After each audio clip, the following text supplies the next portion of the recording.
தெரிஞ்சவங்க எழுந்து நின்னு பதில் சொல்லுங்க. நான் தான் miss.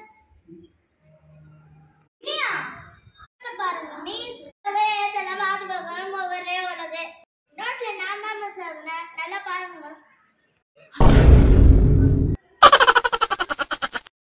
Comedy is my mother tongue. I'm single and I'm young. மயிலின் பேர் வச்சாங்க. தெரிஞ்சவங்க எழுந்து சொல்லுங்க. நான் சொல்றேன் மிஸ்.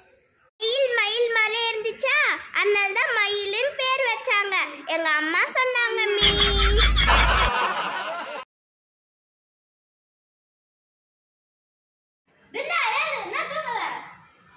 பாரதியாரே காலையில எழுந்தது படிப்புன்னு சொன்னாங்க மிஸ். மாலையில இருந்து விளையாட்டுன்னு சொன்னாங்க மிஸ். மதியானம் எதுவுமே இல்லை மிஸ். அதனால தான் தூங்கிட்டேங்க. ஏண்டா